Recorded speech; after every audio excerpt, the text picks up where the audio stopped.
नमस्कार. BBC Kaij live संवादमध्ये आपल्या सर्वांचं स्वागत. पुन्हा एक आपण आज नवीन विषय घेऊन आलेलो आहोत. विषय आहे निश्चितच महाराष्ट्राच्या पटलावर गाजत असलेलं मनोज जरांगे पाटील यांच्या महासभेचं.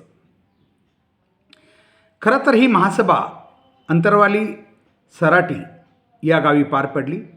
मात्र या महासभेनं अशा आपल्या पाऊलखुणा मागं सोडलेल्या आहेत की त्याच्यावर अगदी प्रत्येकाला विचार करावाच लागेल. विचार यासाठी करावा लागेल की हे आंदोलन किंवा ही महासभा माझ्या मते एक छोटा समीक्षक म्हणून मी सांगू इच्छितो की महाराष्ट्राच्या क्षितिजावर इतिहासामध्ये पहिली महासभा एका सामान्य नेतृत्वावर विश्वास ठेवून झालेली ही महासभा आहे. निश्चितच या महासभेच्या वेगवेगळ्या प्रतिक्रिया पार पडत आहेत. त्याच्याबद्दल राजकीय क्षेत्रातून वेगळ्या प्रतिक्रिया पार पडत आहेत, सामाजिक क्षेत्रातून वेगळ्या पडत आहेत. तर एक समाज म्हणून बहुजन समाज आणि इतर समूह, जाती समूह हेही त्याची वेगळी समीक्षा करत आहेत. पण आपण मात्र वास्तव समीक्षा करणार आहोत, कारण या महासभेला जाणारा मी एक साक्षीदार होतो. या महासभेच्या प्रत्येक पावलाला मी या ठिकाणी जवळून पाहिलेलं आहे. अर्थातच पाऊल यासाठी म्हणतो कारण या महासभेच्या ठिकाणापासून मी खरं तर अनेकांना 18 किलोमीटरपेक्षा जास्त अंतर जावं लागलेलं आहे. पण मला किंवा माझ्या सहकाऱ्यांना जिथं उतरावं लागलं तिथून पुढं तब्बल 15 किलोमीटर. अर्थातच आपल्या सगळ्यांना माहिती आहे की जे वडीगोद्रीचा अंकुशनगर कारखाना आहे तिथून आम्ही या सभेला गेलो होतो. म्हणून मी म्हणतो की 15 किलोमीटर अंतर जाणं आणि 15 येणं हे मी नव्हे, माझ्यासारख्या हजारो लोकांनी हे अंतर पायी तुडवलं आहे. आणि म्हणून या सभेला वेगळं असं महत्त्व आहे, कारण आम्ही राजकीय सभा बघतो. लोकांना जमवून किंवा त्यांना वेगवेगळी प्रलोभनं दाखवून, मग कुठलाही पक्ष असो, राजकीय पक्ष असो, ते आपल्या सभेला लोक आणतात. तेही फार झालं तर हजारांच्या संख्येनं. मात्र लाखोंच्या संख्येनं लोक स्वयंस्फूर्तपणे येणं ही इतिहासातली पहिली घटना आहे. म्हणून मी असं म्हणेन की केवळ मराठा समाज म्हणून नाही, बहुजन समाजातील सगळ्याच समाजांनी याची समीक्षा करावी की एखादा समूह, एखादा जाती समूह किंवा समूह, कारण केवळ मराठा मी असं म्हणणार नाही, कारण का की प्रामाणिकपणे मान्य करू याच्यामध्ये आमच्या बहुजन समाजातील काही चांगल्या विचाराच्या लोकांनीसुद्धा यामध्ये सहभाग दिलेला आहे. त्याच्यामुळं केवळ इथं जमलेले 100% मराठाच होते असं म्हणणं चुकीचं ठरेल. काही मग ते 1 पासून किती बी असू शकतील, पण होते. अर्थात आता पाहूया या सभेच्या बाकी काही गोष्टी. मी आपल्याला म्हणलं की याच्यात एवढं डिव्होशन होतं समाजाचं, एवढं डिव्होशन होतं. समाजानं जरांगे पाटलाला पाहण्यासाठी किंवा सभेला जाण्यासाठी घरी येऊन निघताना विचार केलाच नव्हता. विचार हा केला होता की अंतरवाली सराटी या गावात जाऊन आपल्याला यायचं आहे, जिथं सभा आहे तिथं पाऊल ठेवायचं आहे. हा विचार प्रत्येकानं केलेला होता. असं मी का म्हणतो, कारण नीट लक्षात घ्या जरा, कारण हे सगळं फॅक्च्युअल आहे, वास्तविक आहे. याच्यात कुठलंही काहीतरी अतिशयोक्तीपणा अजिबात नाही आहे. मी सकाळी 6ला या सभेसाठी मी आणि माझे काही सहकारी निघालो होतो तिथं पोचायचं म्हणून, कारण मलाही इच्छा होती की अशा ऐतिहासिक मोठ्या महासभेला आपल्याला पाहायचं होतं. म्हणून मी सकाळी लवकर निघालो होतो. 6ला केजवरून आम्ही निघालोत. तर खरोखर केजून जेव्हा आम्ही निघालोत तेव्हा जाताना वेगवेगळ्या काही समूहांनी, वेगवेगळ्या संस्थांनी जे वाटेत ठिकठिकाणी या जाणाऱ्यांसाठी जी व्यवस्था केली होती ती खरोखर अतिशय चांगली होती, कौतुकास्पद होती. कारण त्याच्यामध्ये प्रेम होता, स्नेह होता आणि हे निश्चित होतं. मग जाताना अगदी जेव्हा आम्ही केजच्या बाहेर पडलो, मी फक्त एका रूटचं सांगायलो आपल्याला. जालन्याकडं किंवा अंतरवाली सराटी या गावी जवळजवळ मला सांगितलं गेलं की 7पेक्षा मुख्य रस्ते त्या ठिकाणी येणारे होते, उपरस्ते तर सोडूनच द्या. तर इतके लोक तिथं आलेले असताना एका रस्त्याचं मी आपल्याला सांगतोय की जागोजागी लोकांनी काही संस्थांनी जी जेवण असेल किंवा नाश्ता असेल, पाणी असेल किंवा लागणारं साहित्य असेल, जे अत्यावश्यक साहित्य म्हणून ते मोफत या ठिकाणी वाटलेलं आहे. आणि वाटाणाही जेव्हा आम्ही निघालो, साधारणतः गेवराई वगैरेच्या परिसरामध्ये आम्ही जेव्हा होतो, तेव्हा मला निश्चित सांगायला आवडेल, हे सामाजिक ऐक्याचं उदाहरण आहे की मुस्लिम समाजाचे असंख्य बांधव अगदी हर्ष उल्हासानं हे सगळा नाश्ता पाणी वाटताना खरोखर असं वाटत होतं की भारत देश एक आहे. शेवटी मी नेहमी म्हणतो, प्रत्येक जाती समूहाला आपापल्या हक्कासाठी न्यायासाठी संघर्ष करावा लागेल. त्याचा द्वेष इतर समाजामध्ये पसरता कामा नये. त्याचं कारण आहे, मुख्य कारण आहे की आम्हाला कायम आमचं आयुष्य एक समाज म्हणून जगायचं आहे. कारण समाजच आपला इतका मोठा आहे, बहुजन समाज, की प्रत्येक एवढ्या मोठ्या जाती समूहाला एकत्र घेऊन त्यांचे प्रश्न सुटू शकणार नाहीत. म्हणून प्रत्येक समाज आपापला प्रयत्न करतो आहे. म्हणून इतरांनी, मला वाटतं त्याचा द्वेष ना मराठा समाजानं इतरांचा करावा, ना इतर समाजानं मराठा समाजाचा द्वेष करावा. कारण हे घातक ठरू शकतं. हे मी उपदेश नाही करायलो, हे वास्तविक सत्य आहे. कारण आम्हाला आमच्या जीवनाची वाटचाल या आरक्षणाच्या, नोकरीच्या किंवा या सगळ्याच्या पलीकडं एक समाज म्हणून, एक नातं म्हणून करायचे आहे. हे नेहमीच लक्षात घेतलं पाहिजे. अर्थात राजकारण थोडंसं इथं गडबड करतं आहे, आपल्याला माहिती आहे.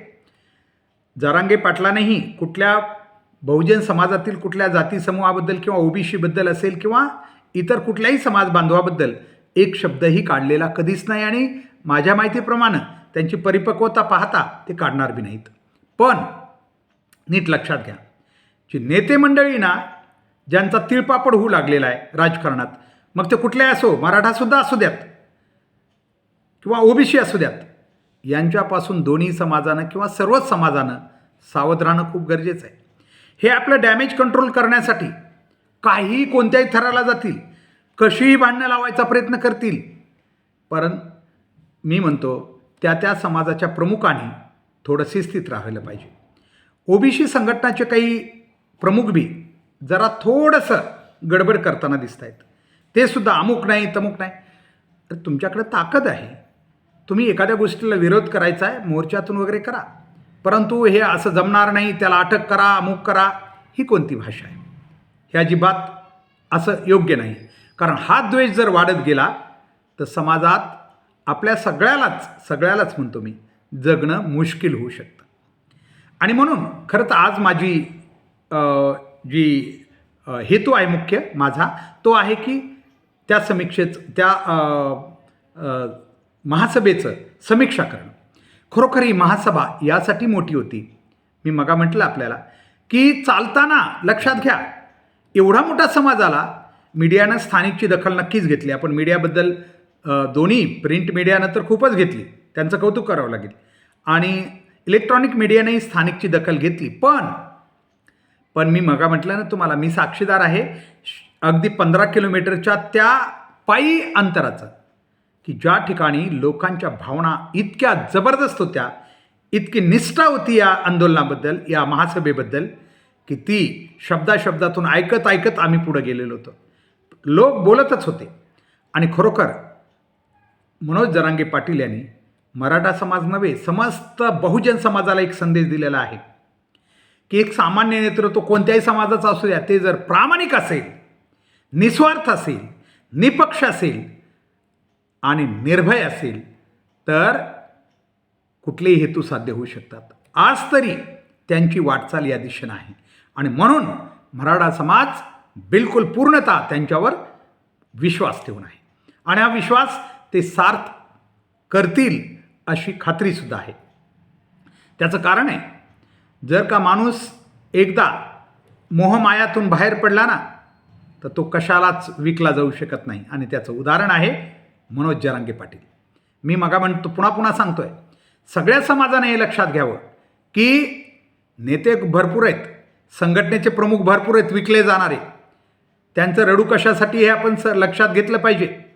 ओबीसी नेते, ओबीसी संघटनेचे नेते यांच्याबद्दलही माझा नेहमीचा प्रश्न आहे. त्या ओबीसीतील जो दबलेला गट आहे, जो आरक्षणापासून वंचित राहिलेला गट आहे, त्याच्यासाठी तुम्ही काय करता हे अगोदर उत्तर द्या. नंतर ओबीसी संघटनेची नेतृत्व करा, जर हिंमत असेल तर, जर तुमच्यात प्रामाणिकपणा असेल तर. नुसतं आम्ही नेतृत्व करतोय उगाच काहीतरी जरांगे पाटलासारख्या सामान्य व्यक्तीवर 4-2 वाक्य बोलले का तर तो आज लोकांचा विश्वास त्यानं जिंकलाय, म्हणजे नेत्यानं तुम्ही मोठे होणार नाहीत. आणि आपल्याला माहिती जरांगे पाटलाच्या या प्रामाणिकपणावर अनेक जण तुटून पडणार आहेत. आपण बघितलं असेल BJPतले आमचे प्रसाद लाड असतील, हे ज्यांना वाटणी पाहिजे, ज्यांना काहीतरी तुकडे पाहिजेत त्या पक्ष नेतृत्वाकडून, ते अगदी समाजावर सुद्धा चिखलफेक करायला मोकळे झालेले आहेत. हे चुकीचं आहे. त्यांनी नीट समजून सांगावं. जर खरंच वाटत असेल त्यांना जरांगे पाटलाचं चुकतंय, जरांगे पाटलांचा लक्षात घ्या. उद्धव ठाकरे किंवा शरद पवार यांच्या नेतृत्वाशी त्यांना अजिबात जोडू नका, यांच्या राजकारणाशी जोडू नका. चूक करू नका. तुम्ही जेवढ्या चुका करताल, कोणताही पक्ष असो, तेवढं तुम्ही खड्ड्यात जाल. तुम्ही जेवढ्या चुका कराल ना तेवढा खड्ड्यात जाल. तुमची भाषा जेवढी चुकीची असेल, कारण समाज समीक्षा करतो, सगळाच समाज समीक्षा करतो, समाजाला खरं आणि खोटं नक्की कळतं. त्याच्यामुळे तुम्ही जर चुकीचं बोललात तर तुम्हाला त्याचे परिणाम भोगावे लागतील. तुम्हाला तो तुकडा मिळणं तर लांबच राहिलं, पण पक्षाच्या रोषाला सामोरं जावं लागेल. तुम्ही असं का बोललात म्हणून. कारण आज तरी हा समाज जरांगे पाटलाच्या एका शब्दावर येतोय, याच्यासाठी की जरांगे पाटील राजकारणातल्या कोणत्याच पक्षाशी अजिबात जोडलेलं नाही किंवा त्यांचा काडीचाही संबंध नाही. हे मराठा समाजाला आज तरी, उद्याचं नाही मी सांगत, आज तरी पक्क ठाम विश्वासानं माहिती आहे. आणि म्हणून कुणी काही चकलफेक केली तुमच्या राजकारणासाठी, तुम्ही सगळं डॅमेज कंट्रोल करायचा प्रयत्न करताय, परंतु सत्यापुढं काही टिकणार नाही, हे लक्षात घ्या. तुम्हाला जे सत्य आहे ते मान्य करावं लागेल. ठीक आहे, जरांगे पाटील ओबीसीला आरक्षण ओबीसीतूनच द्या म्हणत असतील तर आपण त्यांची समजूत किंवा ते शक्य कसं आहे नाही हे सांगू शकता. आणि का शक्य नाही हे तुम्हाला टेक्निकली प्रत्येक गोष्ट मांडून, डाटा मांडून द्यावा लागेल. किंवा डेटा न मांडता, काही न करता हे शक्य नाही असं म्हणणं शक्य नाही. म्हणून तर जातनिहाय जनगणना करण्याचं आता ठरलेलं आहे ना, तेव्हा सगळं काही उघडं होईलच. कोणत्या जाती किती आहेत हे कळेलच. त्यानंतर तर कुणालाच ना मराठ्यांना बोलायला जागा आहे, ना ओबीसीना बोलायला जागा आहे. तेव्हा तर सत्य बाहेर आहे. मग आत्ताच कशाला ओरडता? आणखी काहीच नाही आहे. नाहीतरी ओबीसीला जे आरक्षण दिलेलं आहे ते तरी कुठं जनगणनेवर दिलेलं आहे, तेही अंदाजेच दिलेलं आहे. मग हेही चूकच आहे. मग आपण चूक बरोबर आपण म्हणायची सध्या गरज नाही आहे ना, मिळालेलं आहे ना, तर तुम्हीही व्यवस्थित घ्यावं आणि बाकीच्यांना मिळवत असताना त्यांनाही धक्का लावू नये. मी लक्षात घ्या, पुन्हा एकदा सांगतो, मी पूर्णतः बहुजन विचाराचा व्यक्ती आहे आणि आयुष्यभर आहे. कारण निसर्गाचा नियम मी मानतो, पण मानवी जीवनामध्ये जर जाती सगळ्यांना दिलेल्या असतील, शासनानं दिलेल्या असतील, माणसाचा सोडा, तर त्या मान्य करावं लागतील ना. मग कसं नाही आपल्याला मान्य करावं लागणार? आणि नाहीतरी आत्ता जातीतील अस्पृश्यता निघून गेलेली आहे. सामाजिक दर्जा हा विषय आहे ना, ज्याच्यामुळं आरक्षण दिलं गेलं होतं, तो सामाजिक दर्जा आम्ही आता बरोबरीनं आलेलो आहोत हे मान्य करावं लागेल. आज कुठंच हा लपून राहिलेला नाही आहे. म्हणून अस्पृश्यता जी आहे, तो जो एक भाग होता सामाजिक दर्जासाठी, तो आता आम्ही पूर्ण केलेला आहे. आणि मग मी नेहमीचा एक प्रश्न ओबीसींना विचारू शकतो, तुम्ही कोणत्या अस्पृश्यतेच्या ह्याच्यात होतात? तुम्हाला कोणता सामाजिक दर्जा म्हणजे तुम्ही तर अगदी मराठा असेल किंवा सगळ्या समाजाच्या घरोदारी तुम्ही हिंडत होता. राहिला रोटी बेटीचा व्यवहार तुम्ही म्हणाल, ती समानता किंवा असमानता म्हणाल तर ती प्रत्येकात आहे. ती कोणीच कोणाकडे देत नाही. आज बी कुठलाही आमचा कुंभार समाज असेल तर कुंभारातच तो आपली मुलगी देतोय. तो काही वरच्या समाजात बी द्यायला तयार नाही आज बी. त्याच्यामुळे ते राहिलंच नाही आहे. मात्र जातीला धरून आज बी सगळेच आहेत, तसे सगळेच समाज असतील. मग ते ब्राह्मण असतील, मराठा असतील, मारवाडी असतील, किंवा अगदी खालचा वर्ग जसा पारधी समाज असेल आमचा, किंवा अगदी ज्या गटा आमच्या जाती दाखवल्या जातात, महार, मांग, या सगळ्या जाती आपल्या स्वतःचा स्वाभिमान बाळगून आहेत. आता अस्पृश्यता म्हणून नाही आहे, तर आपापल्या जाती समूह एक आपल्याला संघर्ष करण्यासाठी कदाचित आम्ही टिकवलेला असू शकतो. तर या सगळ्या बाबींचा विचार करता आपण सगळ्याच बाबींचा विचार केला पाहिजे. माझा प्रश्न हा होता इथं ओबीसींना, की जर आरक्षण हे केवळ सामाजिक दर्जासाठी होतं तर फक्त महार आणि मांगच आमचे आणि पारधी वगैरे हे समाज जे आहेत हेच खरं तर पीडित होते. बाकी ओबीसी समाज ही फार पीडित नव्हता, फक्त कष्ट करून जगत होता हे खरं आहे. पण त्याला प्रत्येकाच्या घरात स्थान होतं. कुठल्याच मला तर आठवत नाही, मी लहानाचा मोठा झालो, मराठा समाजामध्ये ओबीसी समाजाला कुठल्या घरात येऊ दिलं जात नव्हतं असं कधीच नव्हतं कोणाच्याच घरात. उलट काही माळी समाज वगैरे किंवा लिंगायत समाजाच्या घरी मराठ्यांनाच प्रवेश नव्हता, कारण त्या ठिकाणी त्यांचा काही रीतिरिवाज रूल्स असायचे की पाळायचे, काही की स्पर्श करून घ्यायचं नाही. पूजेसाठी म्हणा किंवा माळी समाज असेल हे घेत नव्हते स्पर्श करूनसुद्धा. हा खरं तर फॅक्च्युअल भाग आहे, हा इतिहासात दडलेला आहे. तो बी मग आपल्याला सगळाच पूर्णपणे बाहेर काढावा लागेल जर आपल्याला सत्याकडे जायचं आहे तर. म्हणून आणि सत्याकडे जायची तर तुमची तयारी नाही, तुम्हाला आरक्षण पाहिजे, परंतु फुले शाहू आंबेडकर अजिबात नाहीत पाहिजे. त्यांच्यासाठी म्हणलं की आपण फक्त नावाचा जय, फक्त आरक्षणापुरता. एरवी त्यांच्या विचाराला कुठं घेताय?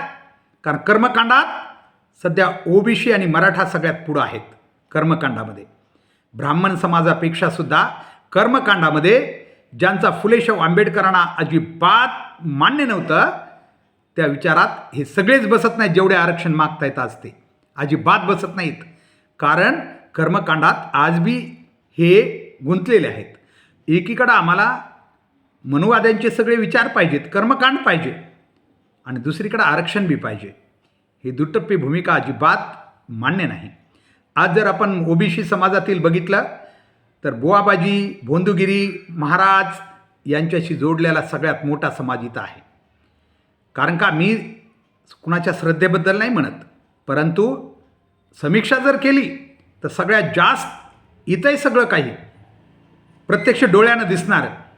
फक्त तोंडापुरतं बोलून उपयोग नाही. फुले शाहू आंबेडकरांचे विचार फक्त भाषणात वापरून उपयोग नाहीत. म्हणून या ठिकाणी आम्हाला विचार करावा लागेल. मला पुन्हा एकदा सांगायचं आहे की जरांगे पाटील सारखं नेतृत्व, मी पुन्हा सांगतो, समाज म्हणून नाही, असे नेतृत्व फार कमी होतात. कारण ही एक ऐतिहासिक महासभा झालेली आहे. हिची दखल जरी राजकीय क्षेत्रात फारशी घेतली गेलेली नाही तरी वास्तव झालेलं आहे. कारण त्या रस्त्यानं चालताना मी मगा सांगितलं तुम्हाला की मी जेव्हा घरी निघालो, आम्ही जेव्हा निघत होतो तेव्हा सकाळी 6ला निघून बी इतक्या जवळ, म्हणजे केज आणि गेवराई किंवा शहागड हे फारसं अंतर नाही आहे, 1-1.5-2 तासाचं अंतर आहे. तर सकाळी 6ला मी निघालो तर गर्दीच वाटाणे एवढी होती की गाड्यांच्या गर्दीमध्ये आम्ही 9:30ला या अंकुशनगर कारखान्यावर पोहोचलो. मला एक गोष्ट सांगायची तुम्हाला जी महत्त्वाची या सभेबद्दल. आम्ही जात असताना आम्ही कारखान्याच्या नंतर जेव्हा चालायला सुरुवात केली, आणि सगळ्यात महत्त्वाचं, आत्तापर्यंत कधी घडलंय का नाही मला माहीत नाही, एवढा मोठा महामार्ग, 4 पदरी महामार्ग केवळ समाजासाठी खाली करावा लागला दिवसभर, रात्री 12 वाजेपर्यंत. या रात्रीच्या 12 वाजेपासून ते दुसऱ्या रात्रीच्या 12 वाजेपर्यंत फक्त एका या समूहासाठी हा बंद करावा लागला. हे विचारातच घ्यावं लागेल, नाही म्हणलं तरी. म्हणजे याच्यावरून लोकांचा प्रतिसाद किती होता तुम्ही लक्षात घेऊ शकता. रात्रीच्या सभेला लोक एवढे गेले होते, नीट ऐका, जे फॅक्च्युअल सांगतो मी, रात्रीचे एवढे गेले होते ते फक्त 30% होते. रात्री गेलेले, रात्रभर गेलेले. त्या 30% समाजानंच सभास्थान पूर्णपणे भरगच्च भरलं होतं. जी काही आयोजकानं सभा आयोजित केली होती ना, ते फक्त 30% भरलं होतं. प्रत्येक घरीहून निघालेल्या समाजाच्या फक्त 30% भरलं होतं. नीट समजून घ्या. घरीहून जे लोक निघाले होते, आता ते एकूण समाजाच्या मला वाटतंय 10 ते 15% लोक असतील. गावातले 100रातले 15च लोक निघाले होते. 15% निघालेल्या, जे घरीहून निघालते त्यांच्यापैकी हे 15% म्हणजे आता 100% जवळ निघालेल्या लोकांच्या फक्त 30% लोकांनी सभास्थळ गच्च भरलं होतं. आम्ही निघत असताना रात्री गेलेले लोक, सभा जशी सुरू झाली की कदाचित तिथं न बसल्यामुळं किंवा सभा त्यांना कदाचित लांबून कव्हर करता येत नसावी, ते परत फिरले होते आणि ते आम्हाला 6 ते 7 किलोमीटरवर भेटले होते. म्हणजे ते परत आले होते 7 किलोमीटर चालून. तेव्हा आम्ही त्या सभेच्या दिशेनं चाललो होतो. आम्ही विचारलं अनेकांना का, तर ते सांगत नव्हते. त्यांना वाटायचं आम्ही वापस फिरू, पण आम्ही तर त्या ठिकाणी जाण्यासाठी निघालो होतो की बघायचं होतं आम्हाला. त्या ऐतिहासिक सभेचं साक्षीदार व्हायचं होतं. आणि जसंही आम्ही निघालो तेव्हा लक्षात ठेवा, सभा बरोबर वेळेला सुरू केली, कारण आयोजकांनी बरोबर चूक नाही केली, कारण एकटे जरांगे पाटीलच त्यांचा संदेश देणार होते. त्याच्यानंतर बरोबर नीट लक्षात घ्या मी काय म्हणतो ते, 12:30 वाजता जेव्हा आम्ही सभेपासून एक अर्धा किलोमीटर अंतरावर होतो, आम्हाला त्या माईकमधून सभा ऐकू येत, राष्ट्रगीत, या सभा संपल्याचं राष्ट्रगीत ऐकू येत होतं. तेव्हा आम्ही एक अर्धा किलोमीटरच्या दूर शेताने आम्ही चाललेलो होतो. तुम्हाला सांगायचं म्हणजे खरं तर या ठिकाणी नमूद करावं लागेल, काही शेतकऱ्यांचं थोडंफार नुकसान नक्कीच झालं होतं. कारण एवढा मोठा जनसमूह आहे, तो रस्त्यानं सामावू शकत नव्हता. रस्ते तेव्हा वाटा शेतातून बांधानी वाटा काढल्या होत्या आणि आम्ही त्यांच्या मागं चालत होतो. जसा रस्ता नीट उभा आपण म्हणतो सरळ अशा रस्ते सोडून दिले लोकांनी आणि शेताने लोक निघाले होते. आम्ही गेलो, सभास्थळी गेलो, तेव्हा सभा संपूर्ण एक 15 मिनिट झालेले होते. आम्ही सभेला थोडं कव्हर केलं मी, आणि त्याच्यानंतर आम्ही वापस जेव्हा निघालो, नीट लक्षात घ्या, तेव्हा येणारा समाज आमच्यापेक्षा कितीतरी अधिक प्रमाणात होता. सभा संपली तरीही सभेच्या दिशेनं रवाना होणारा समाज खूप मोठ्या संख्येने होता. आणि ते अंतर कुठून चालत आले होते, आम्ही तरी अंकुशनगरपासून ते शहागडपासून अंतर चालत येत होते. इतकं भयान अंतर हा समाज चाललेला आहे. याच्यात फक्त डिव्होशन होतं. आता या लोकांना माहिती होतं आम्ही परत निघाल्यावर, किंवा आम्हालाही माहिती होतं जेव्हा लोक आम्हाला परत निघालेले पाहिल्यावर, की आता कशाला जायचं म्हणून. पण एकानंही तिथून वापस कोणीच फिरलं नाही. प्रत्येकजण पुढं जायचा प्रयत्न करत होता. त्यातले थोडेफार ज्यांना शक्यच नाही असे लोक काही वापस फिरले असतील, परंतु मेजॉरिटी. पण मी तुम्हाला सांगतो की आता मी म्हटल्याप्रमाणे 30% लोक तिथं होते. आम्ही काही त्या 30% लोक समजा उशिरा पोचलो आणि राहिलेले 30 ते 40% लोक त्याच्यापेक्षा उशिरा पोचले, पण तिथं ते जाऊनच आले. आणि तुम्हाला सांगायचं म्हणजे याच्यात खूप मला एक वेगळं डिव्होशन दिसलं की लोक सभा संपली तरीही त्याच दिशेनं चालत होते, जातच होते. आणि जाताना प्रत्येकाच्या तोंडातून जे काही शब्द होते किंवा चांगल्या काही विचारांचं तिथं मला नक्की ऐकायला भेटलं की एक जरांगे पाटलावर विश्वास किती लोकांनी ठेवला हे नक्की तिथं पाहायला भेटलं. आणि मला पुन्हा एकदा आपल्याला सांगायचं आहे की याच्यात एवढी वाहनं, मला वाटतं हजारोंच्या संख्येनं वाहनं एकाच रस्त्यावरून दुतर्फा 4 तर्फा चालत असताना, 4 तर्फा वाहनं, कारण रस्ता बंद केला होता शासनानं, ठराविक अंतरावरचा रस्ता, 4 पदरी वाहनं चालत असताना साधा, मला माहीत नाही कुठं घडलं असलं तर कळत न कळत, पण कुणाला साधा धक्का किंवा खरोचसुद्धा आला नाही एखाद्या वाहनाला. ही केवढी मोठी ताकद आहे एकमेकाप्रतीचा काळजी घेण्याचं, सुरक्षितता ठेवण्याचं आणि एकमेकाप्रती आदर ठेवून चालण्याचं. खरोखर समाजानं खूप मोठं एक इथं उदाहरण या बाकी बहुजन समाजाला आपल्याला दिलेलं आहे. नाहीतरी मी म्हणत असतो मराठा समाजालाही करावं लागेल, कारण मराठा समाज हा बहुजन समाजाचा मोठा भाऊ आहे. तर तो जो करेल तो बाकी समाज नक्की करेल. म्हणून तो जर चांगला वागला बाकी चांगलेच वागतील. त्यानं जर चुका केल्या, काही वाईट केलं, तर बाकी त्या वाईटाच्याच अनुकरणानं होती येतील. म्हणून मराठा समाज खरोखर एक खूप चांगल्या उदाहरणानं पुढं जातो आहे असं मला वाटतं. म्हणून हे आजची समीक्षा करणं मला गरजेचं वाटलं. खरोखर राजकीय लोक, मी मगाच म्हणलं, त्यांच्या स्वार्थासाठी ते काही करतील, कुणाला बदनाम करतील, कारण काय कुणाला फोडतील. समाज शेवटी एवढा मोठा आहे आणि आपल्याला माहिती आहे आतापर्यंत इतिहास काय आहे सगळ्या समाजाचा. हे फुटीर लोक जे असतात ना, त्यांच्यामुळे समाजाला खूप मोठा त्रास सहन करावा लागतो. ते स्वार्थासाठी काही करू शकतात. आणि म्हणून आज तरी समाज फक्त एकाच सामान्य नेतृत्वावर विसंबून आहे, विश्वास टाकून आहे, ते म्हणजे अंतरवाली सराटी येथील मनोज जरांगे पाटील. खरोखर या युवकांना माझी त्यांना एवढीच विनंती आहे की पुढचा प्रवाससुद्धा त्यांचा चांगला व्हावा. कारण का की हे कसं बिघडेल सगळं, कसं काहीतरी स्फोटक बोलतील, कसं एक काहीतरी चुकीचं त्यांच्याकडून होईल याच्यासाठी सगळे वाट बघतायत. देव पाण्यात ठेवून आहेत की त्यांची एक चूक व्हावी आणि आम्हाला त्याचा फायदा व्हावा असं पाहणारे खूप आहेत. यासाठी त्यांनी बी खूप काळजी घेणं गरजेचं आहे. बोलताना असेल, कारण आता ते एक मोठं नेतृत्व आहे. प्रत्येक गोष्ट करताना, कृती करताना त्यांनी आता फार जपून चालावं असंच या ठिकाणी वाटतं. बाकी खरोखर हे महासभा, ज्या महासभेला मी पाहिलं स्वतः, अनुभवलं, 15 किलोमीटर अंतर चालताना खरोखर जाताना थोडे कळत नकळत येताना थोडी गैरसोय झाली लोकांची. जाताना खूप सगळ्यांनी व्यवस्था केली, पण येताना अगदी विकतसुद्धा पाणी लोकांना भेटलं नाही. हे एक आयोजक म्हणून पुढच्या वेळी जेव्हा अशा सभा होतील तेव्हा लक्षात घेतलं पाहिजे. जाताना सगळी व्यवस्था केली जाते, पण येताना लोक थकलेले असतात. त्या काळात त्यांची व्यवस्था होणं खूप गरजेचं असतं. त्या काळात मात्र इथं थोडंसं, कारण वयोवृद्ध लोक, खरोखर ज्या न चालणाऱ्या लेडीज मी पाहिल्या, त्यांच्या मी काही व्हिडिओमध्ये आपल्याला मुलाखती दाखवल्या आहेत. खरोखर त्यावेळेस मात्र हे काय म्हणावं याला, गिनीज बुक ऑफ रेकॉर्ड नाही, विश्वविक्रम होणारी ही महासभा, ज्याच्यामध्ये अगदी चालताना येणाऱ्या वयोवृद्ध महिला, पुरुष, मुलं हे सगळे सहभागी झाले होते. कारण ते एका कारणानं, एका ध्येयानं, एका विचारानं ते पेटून उठले होते. निश्चित असं झालं तर केवळ मराठाच नाही तर सर्वच बहुजन समाजाच्या समस्या सुटू शकतील. त्यासाठी कुठल्या तरी ऐक्याची गरज आहे. या निमित्तानं एवढंच मला वाटतं. धन्यवाद. थँक्यू.